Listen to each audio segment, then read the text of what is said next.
Well, I think we ought to get started here. Mhm. Welcome to the third webinar in the series called Psychologist Sessions with Hana, or the War on Cancer Psychologist Sessions.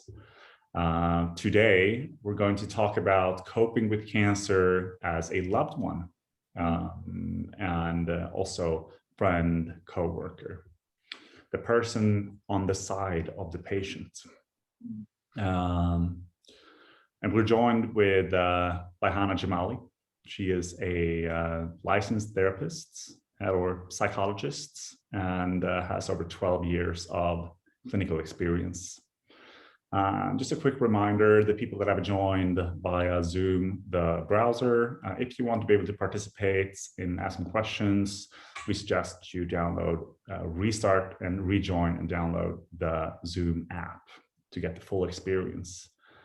As always, we encourage you to ask questions throughout this episode, and we'll try and make sure to cover them towards the end. But now I think we got to get started, and I'd like to just take a moment and explain, I guess, from my point of view, my relationship with as a patient with my loved ones, and I was 28 when I was diagnosed, so my primary loved ones or primary caregivers, I would say, became my parents, and I guess mostly my mother. And so many things went down with my experience and sort of our relationship from the moment I was diagnosed. Both good and bad, I would say. First of all, throughout this journey, I grew much, much closer to having to actually, or being forced to live with your parents in a time when you don't expect to ever live with them again, was certainly an interesting experience. I got closer to them. We could have very adult questions and discussions that you normally don't have time to discuss during just a dinner or however you normally meet with your parents when you're an adult.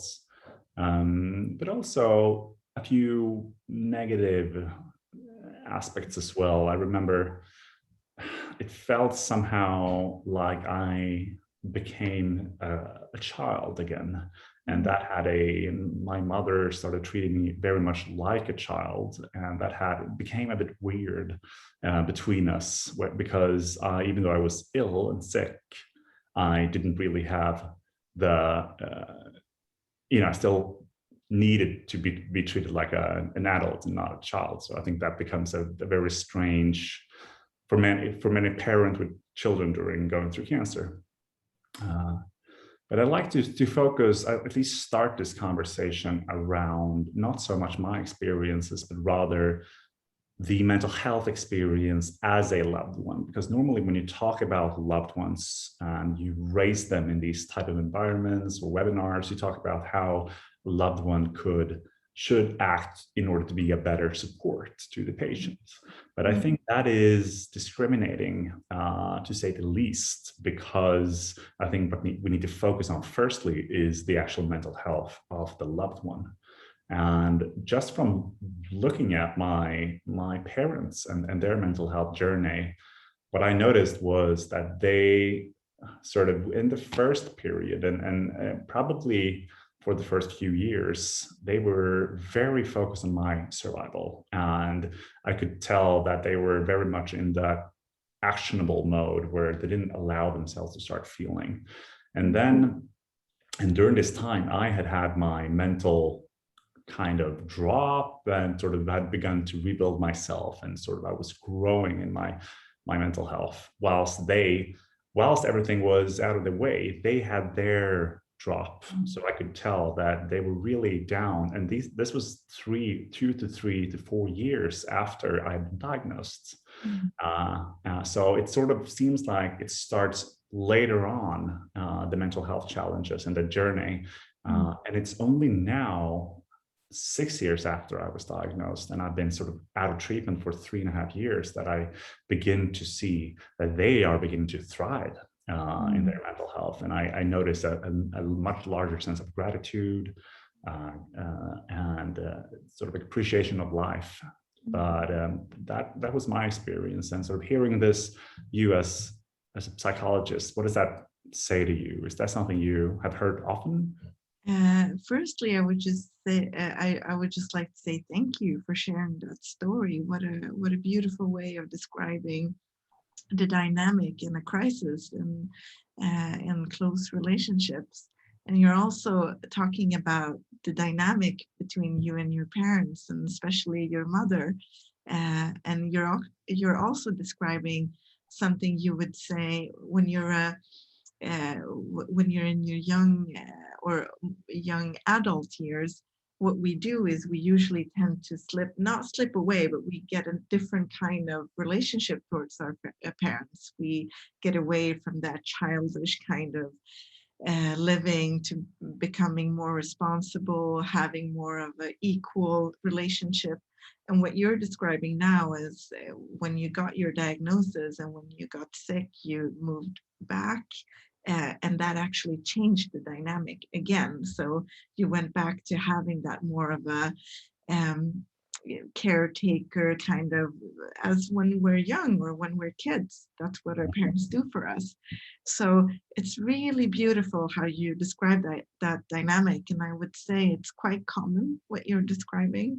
Um, that kind of setback can be calming in a sense because you feel safe, that you're allowed to be in that position with your parents, so you allow yourself to be taken care of. Yeah. But after a while you realize, well, I really um, that maturity of being an adult and having that kind of different relationship to my parents is actually something I appreciate and love, and not having that feels like a loss as well. And that what you described there is some kind of conflict within yourself when that happened, right? And I would say that is a very common situations for a lot of the patients I've met. And now that's a parental role. We have other people around us. I mean, siblings or close friends, etc. So the dynamic isn't always the same. It depends on what your relationship was like in the first place, and Of course. yeah, and how that changes and where you are in the crisis, as you also described very beautifully, how you felt that you dealt with certain things yourself and you felt that you had an advantage in that when it came to the crisis, whilst you saw that your parents did the same kind of journey, but it took a lot longer.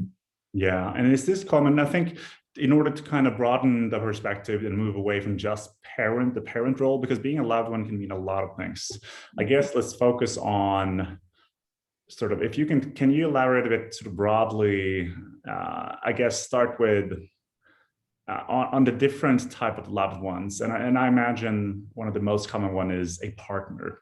So either a partner or a family member. And can you sort of, what have you seen in general? And have you actually talked to many loved ones in terms of therapy? Because I imagine a lot of loved ones don't get the necessary therapy they need. I actually had during a period of in my career, I worked a lot with cancer patients, as you know, Fabian, and during that time, I also met a lot of parents and partners and who got their own therapy because they needed help coping with what they were going through and not put that weight somehow on their partner or family member who got the diagnosis. So I've had a lot of sessions when it comes to loved ones as well. And I would say a lot of things are obviously similar when it comes to the pain, the fear of the unknown that we've talked about before, and some kind of existential crisis of, so what does this mean? Do I need to put myself in a position where I can actually think of the unknown, or do I need to plan for the future? All of these things are quite similar. Um, But some things are different, and that has to do with the dynamic in the relationship. I mean, if the one who gets the diagnosis usually has been the one who been driven the relationship, or been the happy one or strong one or the sad one, and all of a sudden that changes in the dynamic in the relationship, that is also something to take into account during these situations. I mean, it's not only about the sorrow or the fear of the unknown, it's also about the dynamic change in the relationships and how we handle that, going from seeing your friend or your partner as this really strong person, or maybe even the weaker person, and having that changed drastically, that can be a shock in a relationship. And what are, I imagine most of the listeners today are loved ones. So Mhm. what are there some basic tips here? So what do you suggest? What are some of your sort of general suggestions that you would sort of do or give to someone? Good Let's question. say my partner has been recently diagnosed, for instance. I would say the first thing that happens when we hear a word or like cancer, we make a lot of assumptions because cancer's been a lot around a lot of people's lives. So we have some kind of idea of what that can mean. Yeah. I would say try to be aware of your assumptions, and then talk to your loved one and tell them how you're feeling, and be very clear about the fact that you don't want to um, be put some kind of relational weight on them, but what you want is to be a good support for them. So Yeah. ask them now. You have this diagnosis. I'm really affected by that. I have a lot of feelings around that. How do you feel? How should we work this out together in our relationship? That might change, but right now, um, what do you need and what do I need? And some of the things I need, maybe I should go somewhere else and take care of that, maybe with the psychologist or other friends. Um, and some of the things we can work out together to deepen our relationship during this hard time. So I would say, notice your assumptions about what you've just heard and what you think. Talk to the person, your loved one. Tell them how you feel, what you need from them. Uh, and when it comes to information, I need to know what you need right now. I need to know how I can support you in a good way. And I need to know when you feel that you're overwhelmed by my feelings, etc. What do you want me to do to take care of that? Um, so I So would say that's a good first step. set the expectations, clear communication. I guess as in any relationship, then. But I guess even more importantly, during such a stressful experience as going through cancer. I think it's also good there to say, we can't really, in a normal life, we think we have some kind of control. But what we do know when you get a diagnosis is that your feelings might, or your behavior might change faster than it usually does. Yeah. So talk about that also. That's some, you know, how do you usually want me to react when you're upset or when you're sad? Or how can I support you when you're really happy? Do you want me to enhance that? How would you like me to take care of your happiness? How would you like me to support you when you're low?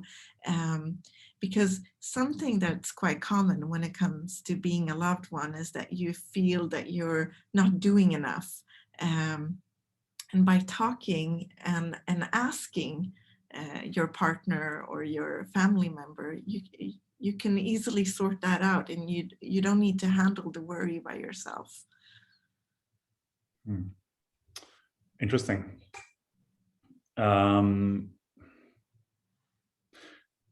I want to go into, I guess you mentioned something about actually strengthening your relationship, and that's something I always find interesting. I've heard, these might be inaccurate numbers, but I've heard that, for instance, parents with the children going through cancer, that 90% of them end up getting a divorce. because it's something happens with the relationship. I'm not sure how the numbers look for instance, partners, but I imagine it is a super tough experience to go through that. What do you know about this, and sort of if I were to, because I'm a big believer that through the ashes, something much stronger can rise. But I mean, besides from what you just said in terms of general advice, if I want to really strengthen my relationship during what can I do then, and how can I make that happen for myself and my partner or my loved one? Good question. I would say, first of all, work on your strengths together as a team.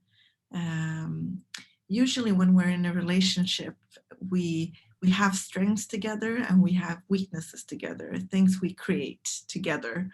So I would say during a hard time, you need to focus on you against the problem or you against the situation. So this is the same kind of advice I give when I have people in couples therapy, that what we tend to do is talk about us as individuals in the relationship and say, if you do this, I'll do this, or I hate it when you act out like that, or if you just stop doing that, I will do more of this, etc. So it becomes some kind of trying to deal with each other, right? But what we need to do is take the if you're imagining that you're sitting in two seats opposite of each other, you need to put them next to each other and look at the problem together.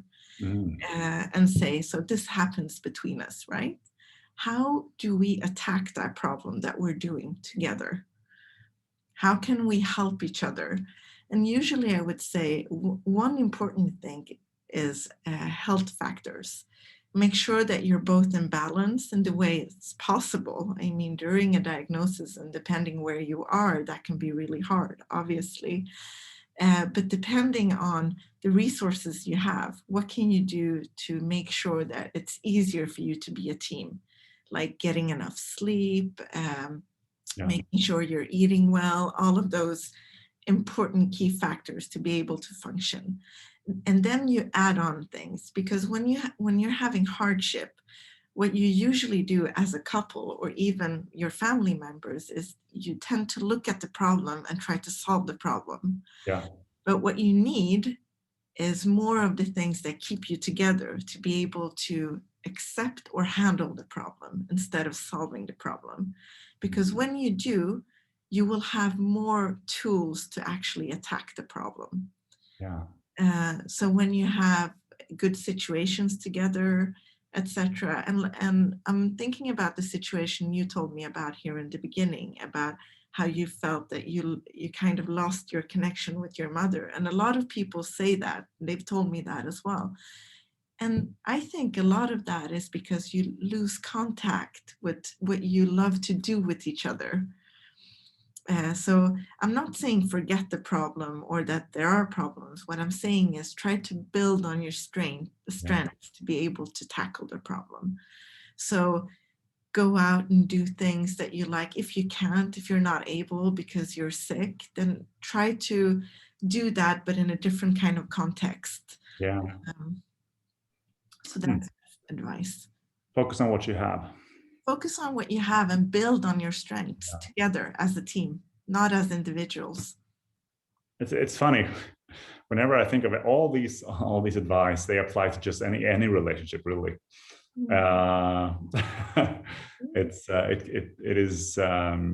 It just becomes even more important when, I guess, undergoing cancer, when your partner or your loved one is undergoing cancer.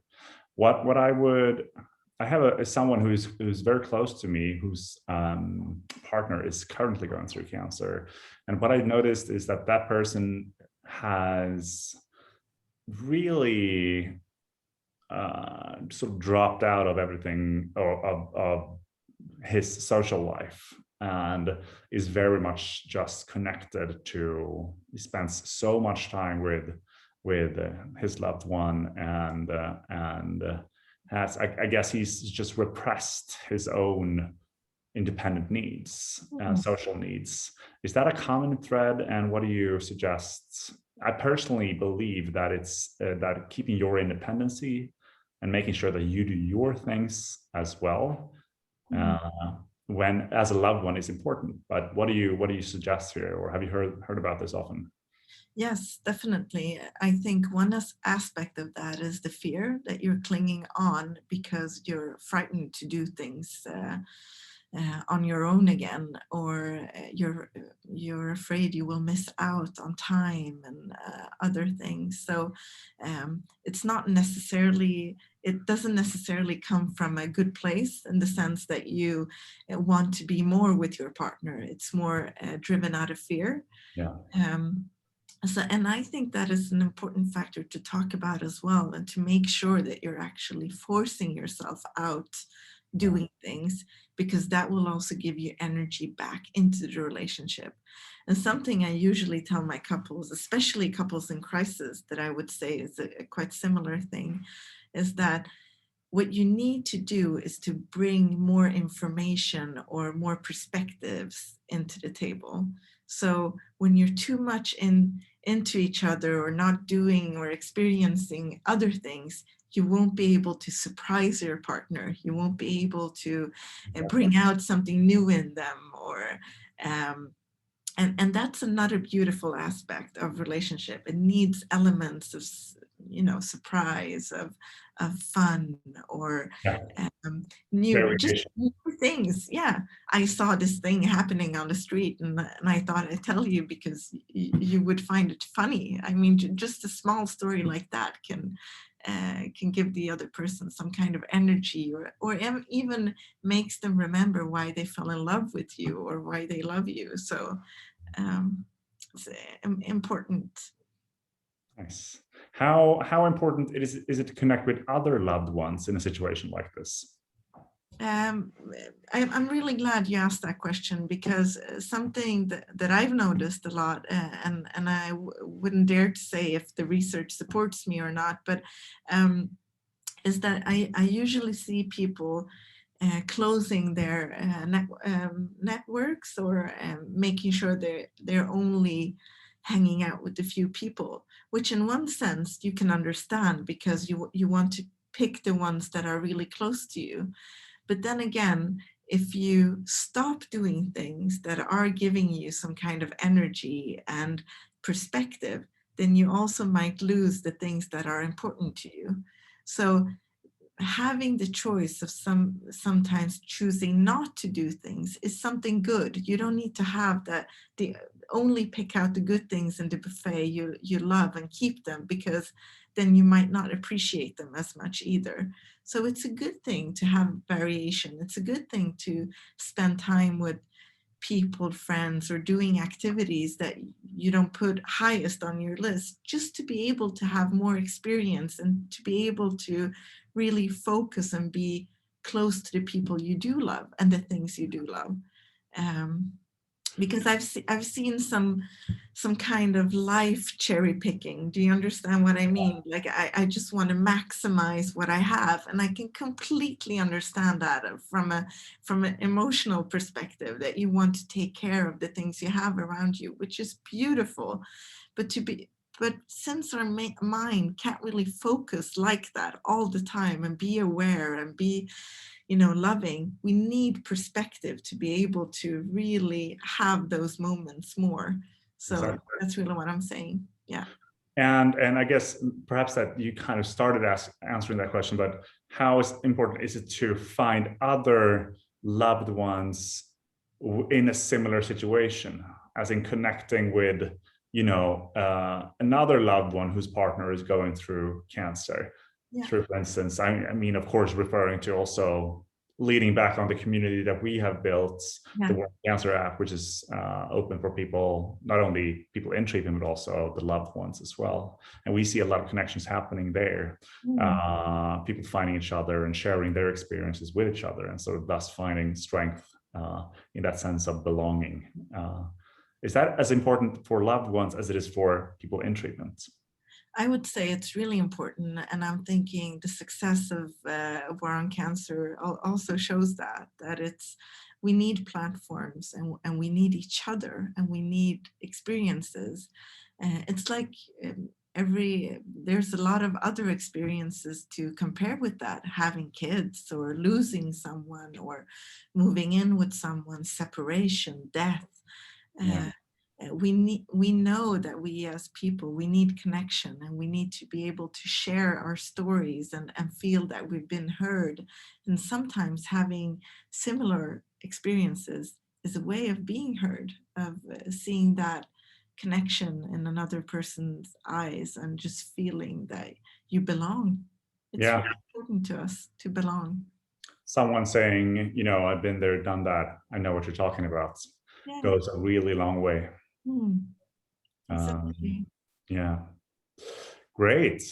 I want to switch the position a bit, and not switch the position between the two of us, but let's focus on the patients and say what can a patient do in order to assist the loved one, and in order to encourage the loved one to work on him or herself. Yeah. I would say it's the same thing the other way around. To tell them what you need from them, for you to be able to feel satisfied with where they are. So I would say the same way we talked about before, ask them what do you need, and also tell them about what you're able to give and not, because of your own experiences. So be quite frank with your limitations.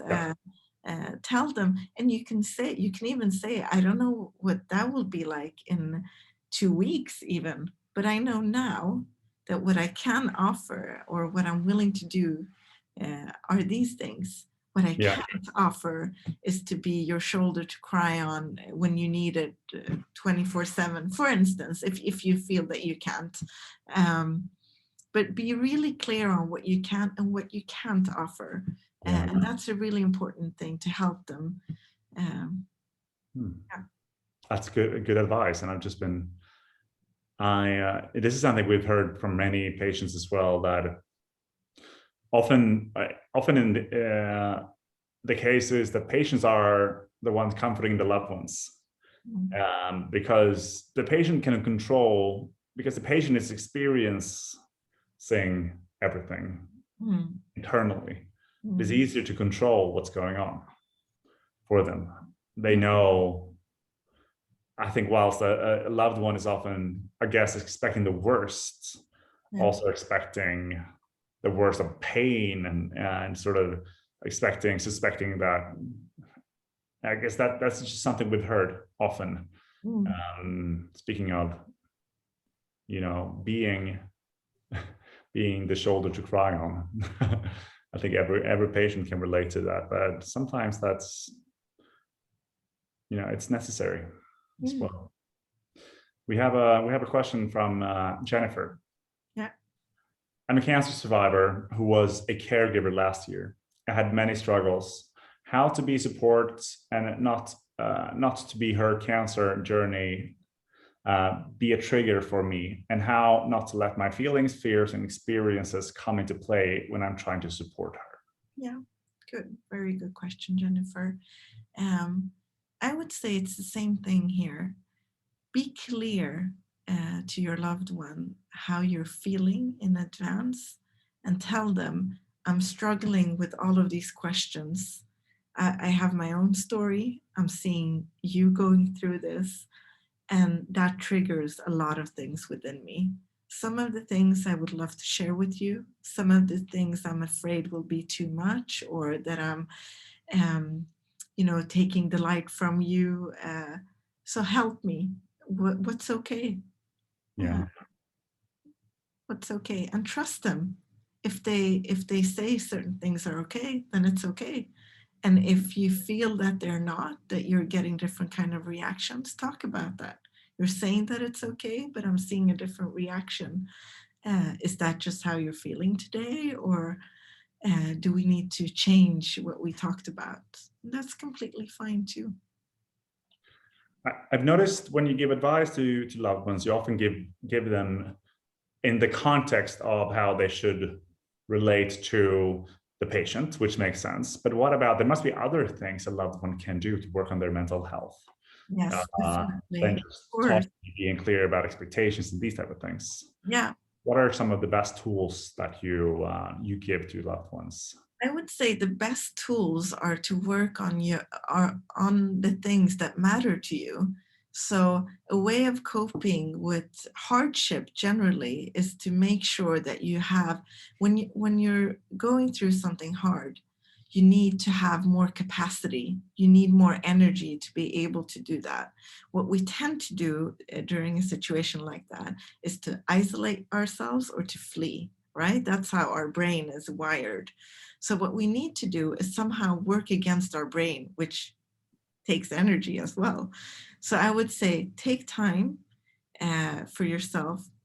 Um, Make sure during that time that you find out what matters to you, the things that you've stopped doing during this time because you're having all of these feelings, etc., and then have that conversation with your loved one about triggers, about how you feel, about etc., because then you will have the capacity to be there, to listen, to be aware, um, and the flexibility to change. What we do know is during hardship, we get really inflexible because we just want our life to work, right? But when you put in more energy by doing things that matter to you, you tend to broaden your perspective and you also become more open. So in that situation, you can even handle hard conversations. You can handle a loved one telling you, sometimes you go too far, or you say things that are not supportive, etc., without with actually being there and listening and being able to change and not becoming too defensive. My experience is it's harder to be flexible and open and changeable if you don't have that refill in your life. Yeah. Yeah. And I suppose also sort of the more usual ways of stress relief, or sort of just meditation, being out in nature, get the right amount of exercise, or get some kind of exercise. I mean, these are more general things, I guess, but I think it's worthwhile to mention that it's equally important for the loved one as it is for the patient to work with presence and the typical techniques for addressing your mental health. Definitely. And I think there's another important aspect of this that we talked about earlier. And it's when a crisis hits you or when you get a cancer diagnosis, a lot of life becomes more serious. Yeah. So that also happens in the relationship. So some people actually withdraw because they can't handle having so much seriousness in their life. Mm. So what happened? We used to laugh so much, we used to have fun, and now all we do is we have this kind of feeling in the room. So when we're not having these like really heavy topics to talk about, we're just sitting there and we're not really addressing it. I've heard a lot of stories like that as well. So that's why I said in the beginning, it's so important to build on your strengths. If you know that a way that you handle hardship is by eating candy and watching your favorite movie and laughing together, make sure you do more of that during this period. So you have the capacity to also do the feeling in the room, to also do the heavy conversations, because then it can enrich in your relationship. But if you don't, you might slip apart. Yeah. If you don't have the other parts in your relationship as well. I think that's such a good point. It goes for I'm just going to jump in and say that I've always been someone that I take, I guess since going through cancer more so, I take things a bit more seriously now. And I just realized that I've forgotten sometimes to just have a bit of fun and enjoyment. And I've introduced sort of a task or a daily routine for myself, that each day I do one thing for pure enjoyment or pleasure. And it doesn't have to be a big thing. I today, before this actually, I went out in the park just outside and I bought a double espresso, and I sat there in the sun for about 10 minutes and just felt the taste of the espresso and the warmth and looked at people. And I've done it for about 2 weeks now, and it's been such an effective tool. Just that one thing. It doesn't have to be big, but just that one thing for no reason whatsoever except for just enjoyment. And I think that goes for, I guess, perhaps especially when you're going through something like a cancer journey, to find that moment during that day and just do you, whatever it is, eat, buy ice cream or, find that pleasure. Yeah. And it's so you're describing it so beautifully. I can't stop myself from smiling when you're talking about it, because I think one important aspect is a lot of people feel that those things are quite trivial when you're going through something so big, right? So you feel that how can how can something like that help my situation? Because you want to problem solve, which is completely understandable that you have those feelings, completely understandable. But it's also a way of not giving yourself the kind of energy you need. It's like depriving yourself from those moments that could actually help ease your life a bit and actually give you the opportunity to handle the hardship a bit better. Yeah. Yeah. We life is, even though we sometimes we often forget, life is can be a joyful experience and joyful journey. Sometimes we choose not to act and feel that way, behave that way, but it's just right there in front of us. Mm. So I realized I didn't follow up on something you mentioned in the very early beginning, which was sort of that shift in roles. Yeah. Between. So let's say if I used to be the boring person, or I don't know, it's sort of like the more in toned down person. And my partner is now diagnosed with cancer. Does that mean that I need to step up my sort of fun side and more engaging side and active side in order to weigh up the balance between us? Or how do you mean when you talked about the dynamics and shift in roles? I'm not saying that. I'm really glad you asked that, because I'm not saying you need to change roles. What I'm saying is it's not unusual that roles do change or that dynamic changes. And I would say a lot of the times it's not a bad thing. It's not about, like you said, one being the boring one and the other one the driven one, and they just, exchange places. Yeah. But what can happen is that the person who's been the driven one might calm down because they have a diagnosis, or feel with that a lot of existential thoughts come into mind, and they change how they behave and their perspectives. And that usually also happens to the partner. Um, and it might mean that they both become more driven, or both calm down and get more boring, or get more fun. It might end up one of them becoming even more driven and the other one even more laid back.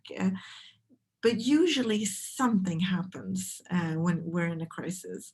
And I think the most important part is not just to solve that, but actually even there, trying to be mindful about that change and see, can we be curious about this? I know I've talked a lot about curiousness, but what is going on here? Something happened here in our dynamics. And are there good things that we can keep after all of this? Or if we know what will happen or not happen, can we keep on building on this new thing that happened? Or does this mean that maybe we've been different all along and we shouldn't really be together, or we should we had problems and this crisis just enhanced those problems we had?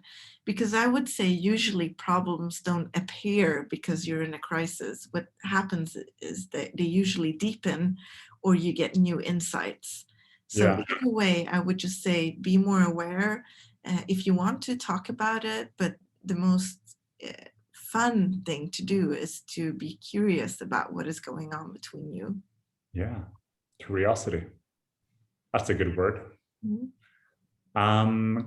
Nearing the end of the session, I want to ask you one more thing, and I want to go out and be a bit bold with a question, because it's just a feeling that I've had since just watching my parents going through this from a mental health point of view. I believe that my parents, like my loved ones, have had it tougher from a mental health point of view than I've had, even though I've gone through cancer. Yeah. So I guess the blow on a loved one's mental health, at least in my case, I think it was harder. What do you think about that? Is that something you can? I guess you can't really compare because it's so complex when it comes to mental health. But what are your thoughts on what I just said? My thoughts on that is that I would say that it does not surprise me, and I've heard it before a lot, and I think it has to do with something as boring as your the way our mind focuses or not. When you're in pain, or when you're in going through things like actual treatment to your body, you have that and you have your thoughts. While your loved ones, they don't have that part of going through the actual treatment. So they have more time and to focus on the relationship and what is happening to them emotionally. So I would say the acceptance part comes a lot because you're going through two things at the same time. You're going through the emotional part and you're going through the physical part. Yeah. Um, and your loved ones are not. So they have a longer journey. And even so, most loved ones never get any help Yeah. from healthcare when it comes to mental health. Or is that changing lately? I don't know. Like It is changing. I mean, a lot of here in Sweden, at least, you have companies. What do you call them? Försäkringsbolag. I lost the word. Yeah, insurance companies. Thank you. That actually offer that kind of help, that you can get, I think, 10 sessions Yeah. help going to a psychologist, which is it's a complete different thing in comparison with just 5 years ago. So it's coming more and more, but it's definitely not where it should be. Yeah, and insurance means is an extra service. Rather, it's not being provided by national healthcare. No, it's not. It's not. So we have a long way to go. But I'm glad there are some insurance alternatives at least. Mm. Right. Well, thanks everybody for listening. And of course, thank you, Hana, for again a wonderful chat session. Next webinar will be on the 23rd of August at 1 p.m. UK time and 2 p.m. Swedish time, and we'll be covering the topic of coping with expectations. Yeah. Both cancer, mental health related, and life related. If there's any other topics you'd like us to cover in the next couple of months going forward, feel free to reach us at hello@waroncancer.com or contact us in the War on Cancer app. Of course, I go under the name of @Fabian Bolin, or speak to one of our community managers, Linnea or Lindsay. Again, thank you so much. Thank you, Hana. We'll see you in about 2 months. For having me. Yeah, have a good summer and we'll talk soon. Enjoy your summer. Bye, everybody. Bye.